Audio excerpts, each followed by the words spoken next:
الحمد لله رب العالمين والصلاة والسلام على سيد الأنبياء والمرسلين وعلى آله وأصحابه وأزواجه وذرياته وأهل بيته أجمعين.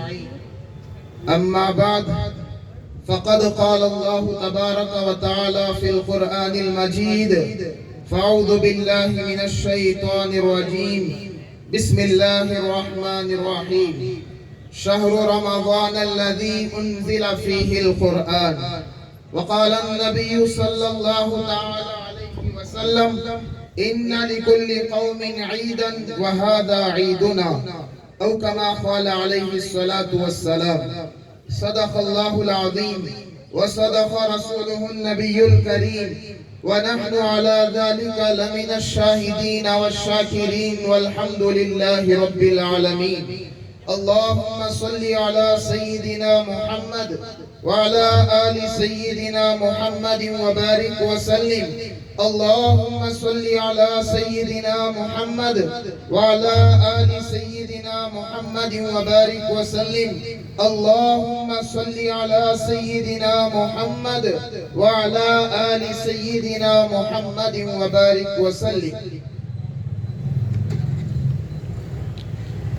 تمام تعریفیں اس اللہ رب العزت کے لیے ہیں جو تمام جہانوں کا پالنہار ہے، اور لاکھوں کروڑوں درود و سلام ہو تاجدار مدینہ احمد مجتبی محمد مصطفیٰ، خاتم المرسلین، خاتم الانبیاء، سید المرسلین، سید الانبیاء، امام المرسلین، امام الانبیاء، حضرت محمد مصطفیٰ صلی اللہ علیہ وسلم کی ذات اقدس پر، جن کے صدقے طفیل میں اللہ تبارک و تعالیٰ نے کائنات کو بنایا، کائنات کو وجود بخشا۔ میرے محترم و مکرم سامعین اکرام، عزیز دوستوں، بزرگوں، نوجوانوں، اللہ پاک کا بہت ہی بڑا احسان ہے، اس کا فضل ہے، اس کا کرم ہے، اس کی بندہ نوازی ہے کہ اللہ تبارک و تعالیٰ نے ہم سب کو رمضان المبارک جیسا عظیم الشان مہینہ عطا فرمایا۔ اور اللہ پاک کا مزید احسان ہوا کہ اللہ تبارک و تعالیٰ نے ہم سب کو روزہ رکھنے کی اور تراویح پڑھنے کی توفیق عطا فرمائی۔ مبارک ہیں وہ لوگ جنہوں نے اس رمضان المبارک کو اللہ تبارک و تعالیٰ کی نعمت سمجھ کر اس کی قدردانی کی، اس کے روزوں کی پابندی کی، رمضان کے تراویح کی پابندی کی، اور آج اپنے روزوں اور تراویح کا بدلہ لینے کے لیے اللہ تبارک و تعالیٰ کے دربار میں جمع ہوئے۔ میرے محترم و مکرم حاضرین اکرام، دنیا میں جتنے بھی قومیں آباد ہیں، جتنے بھی مذاہب کے لوگ دنیا میں رہتے ہیں، جتنے بھی مسالک کے لوگ دنیا میں رہتے ہیں، ہر ایک کا کوئی نہ کوئی خاص دن ایسا ضرور ہوتا ہے جس کو وہ عیش و عشرت کے ساتھ مذہبی تہوار کی حیثیت سے مناتے ہیں۔ اسی کی ایک کڑی عید الفطر کا دن بھی ہے، جو مذہب اسلام کا سب سے پرمسرت اور دلکش تہوار ہے، جسے آج پورے عالم اسلام میں منایا جا رہا ہے۔ ہر شخص چھوٹا ہو یا بڑا، جوان ہو یا بوڑھا، بچہ ہو یا ادھیڑ عمر کا، ہر شخص نئے لباس پہنے ہوئے، نئے کپڑے پہنے ہوئے عیدگاہ کی طرف جا رہا ہے، اور آپس میں ایک دوسرے کو عید کی مبارکبادیاں پیش کر رہے ہیں۔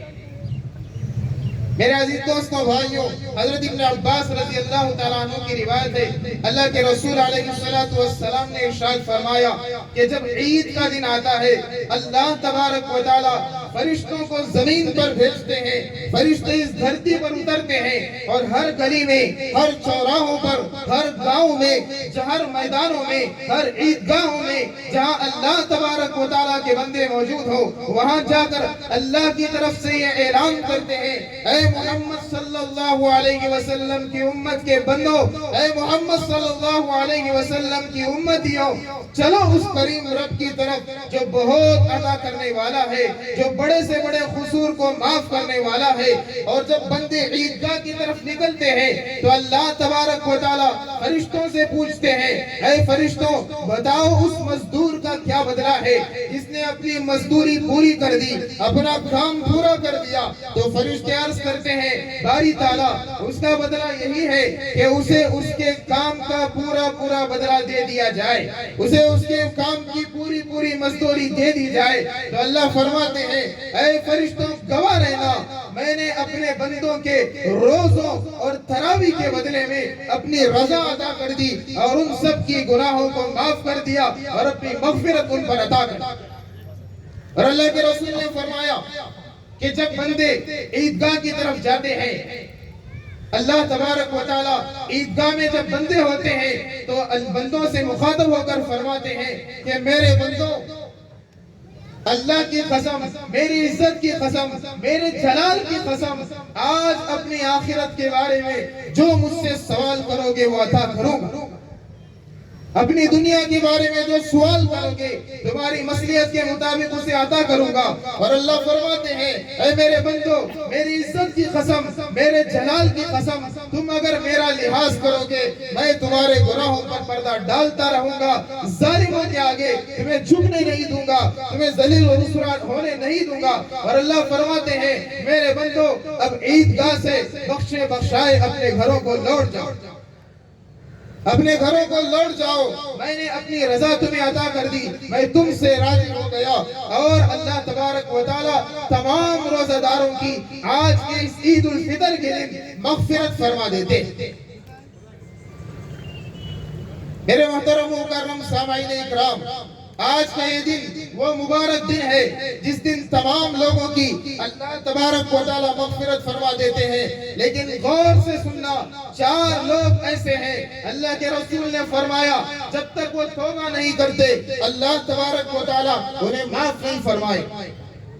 ان میں سے پہلا شخص شرابی ہے، مسلسل شراب پینے والا، شراب کا عادی، نشہ کرنے والا۔ جب تک وہ شراب کو چھوڑ کر اللہ کے سامنے توبہ نہیں کرتا اللہ تبارک و تعالیٰ اس مقدس دن بھی اس کی مغفرت نہیں فرماتا۔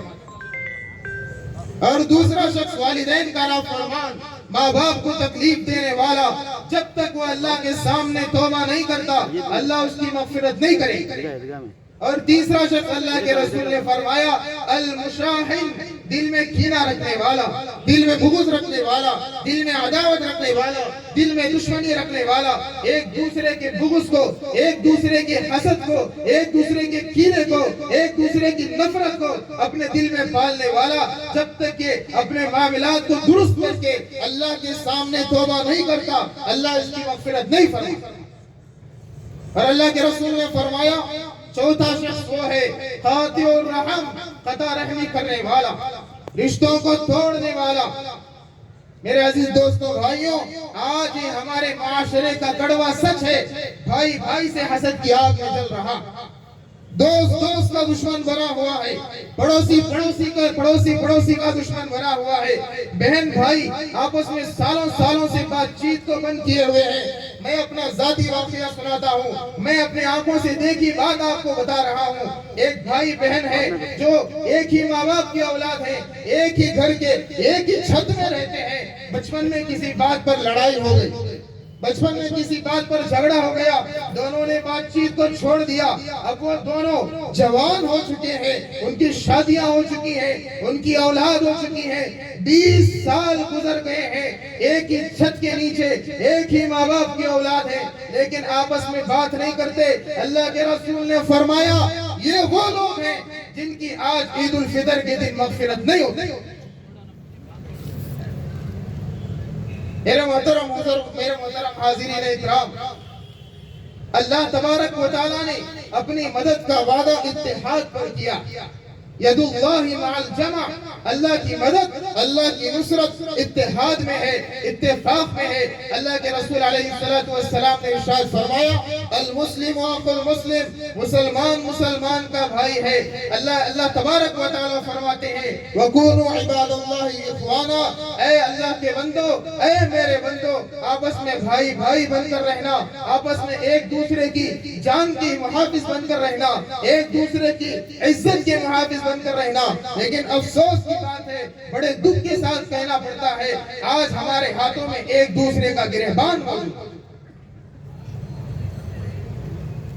آپ قرآن مجید اٹھا لیں، اللہ کے رسول علیہ السلام جب مدینہ منورہ تشریف لے گئے، وہاں آپ علیہ السلام نے مہاجرین اور انصار صحابہ کے درمیان میں اتحاد کو قائم کیا تھا، محبت کو قائم کیا تھا، الفت کو قائم کیا تھا، اتفاق کو قائم کیا تھا۔ ان کے اتحاد کی تعریف خود اللہ تعالیٰ نے قرآن مجید میں فرمائی ہے، محمد رسول اللہ والذین معہ اشداء علی الکفار رحماء بینہم، یہ آپس میں ایک دوسرے پر رحم کرنے والے ہیں، وَيُؤْثِرُونَ عَلَىٰ أَنفُسِهِمْ وَلَوْ كَانَ بِهِمْ خَصَاصَةٌ، یہ اپنے جان پر، اپنے آپ پر دوسروں کو ترجیح دینے والے لوگ ہیں۔ میرے عزیز دوستو بھائیوں، آپ قرآن مجید اٹھائیں، چوتھا پارہ اٹھائیں، دوسرا صفحہ اٹھائیں، سورت نمبر 3، سورت آل عمران، آیت نمبر 103، 104، 105، اللہ فرماتا ہے وَاعْتَصِمُوا بِحَبْلِ اللَّهِ جَمِيعًا وَلَا تَفَرَّقُوا وَاذْكُرُوا نِعْمَةَ اللَّهِ عَلَيْكُمْ إِذْ كُنْتُمْ أَعْدَاءً فَأَلَّفَ بَيْنَ قُلُوبِكُمْ فَأَصْبَحْتُمْ بِنِعْمَتِهِ إِخْوَانًا۔ اللہ تبارک و تعالیٰ نے ان آیات کو ایک واقعے کے تحت نازل کیا۔ قرآن مجید کے اندر آپ تفسیر اٹھا کر دیکھ لیں، یہ واقعہ موجود ہے۔ اللہ کے رسول علیہ السلام کے مدینہ منورہ آنے سے پہلے مدینہ کے اندر دو قبیلوں میں آپس میں جنگ ہوئی، جو جنگ 120 سال تک چلی ہے۔ 120 سال تک اس جنگ کے اثرات موجود ہیں۔ اللہ تعالیٰ نے قرآن مجید میں اس آیت کے اندر اسی جنگ کے موقع کو اللہ تبارک و تعالیٰ نے بیان کیا ہے۔ 120 سال تک دادا پر دادا، لکڑ دادا سکڑ دادا کی پشتیں آپس میں لڑتی ہوئی چلی آ رہی تھی۔ 120 سال تک ایک جنگ چلی ہے جسے جنگ بعاث کہتے ہیں۔ ہوا یہ تھا کہ ایک کتے والا، ایک بلی والا راستے سے چل رہے تھے، دونوں جانوروں نے آپس میں ایک دوسرے کو دیکھا، ایک دوسرے پر حملہ کیا، دونوں لڑ پڑے، ایک جانور مر گیا اور جس کا جانور مر گیا اس نے دوسرے آدمی کو قتل کر دی۔ یہ جنگ شروع ہوئی، 120 سال تک اس جنگ کے اثرات چلے۔ 120 سال تک یہ جنگ چلی ہے، لیکن اللہ تبارک و تعالیٰ نے حضور صلی اللہ علیہ وسلم کو مدینے بھیجا، اور اس جنگ کرنے والے قافلوں میں ایک قبیلہ اوس بھی تھا، ایک قبیلہ خزرج بھی تھا جو اس قافلے میں تھے۔ لیکن اللہ تبارک و تعالیٰ نے ان دونوں قبیلوں پر اپنا کرم نازل کیا، اپنی رحمت نازل کی، انہیں ہدایت عطا فرمائی اور مسلمان بنا کر نبی کا صحابی بنا۔ یہ دونوں قبائل اللہ کے رسول علیہ السلام کے صحابی بنے۔ اب جو لوگ منافق تھے، جن کے دلوں میں بغض تھا، جن کے دلوں میں عداوت تھی، جو امن کو پسند نہیں کرتے تھے، جو فتنہ چاہتے تھے، انہوں نے دیکھا کہ یہ تو آپس میں بھائی بھائی بن گئے، پہلے تو آپس میں لڑا کرتے تھے، اب ان کے اندر اتحاد پیدا ہو گیا ہے، اتفاق پیدا ہو گیا ہے، کسی نہ کسی طرح اس کو توڑا جائے۔ ان کو اور کوئی موقع تو نہ ملا، لیکن ایک شخص تھا جس کا نام تھا قیس بن شماس، آنکھوں سے بھی اندھا، دل کا بھی اندھا، دماغ کا بھی اندھا، لیکن اپنی زبان کو تلوار کی طرح چلانا جانتا تھا۔ لوگوں میں فتنے پھیلانے میں بڑا ماہر تھا، فساد ڈالنے میں بڑا ماہر تھا۔ اس نے دیکھا کہ یہ تو آپس میں نبی کے صحابہ محبت سے رہتے ہیں، ایک زمانے میں انہوں نے جنگ لڑی ہے، یہ کیسے ہو گیا؟ کیوں نہ میں دوبارہ اس آگ کو بھڑکاؤں، اس جنگ کو دوبارہ شروع کراؤں، تاکہ یہ آپس میں لڑتے لڑتے ختم ہو جائے اور کوئی ان کی مدد کرنے والا نہ ہو، اس طرح ہم مدینے پر دوبارہ حکومت کریں۔ اس ارادے سے اس نے اپنے کارندوں کو کہا کہ مجھے لے جاؤ جہاں محمد صلی اللہ علیہ وسلم کے نوجوان صحابہ، جن کے اندر جوانی کا جوش ہو، جن کے اندر جوانی کا خون ہو، کوئی سمجھدار آدمی، کوئی بڑا آدمی وہاں نہ ہو، مجھے وہاں لے جاؤ۔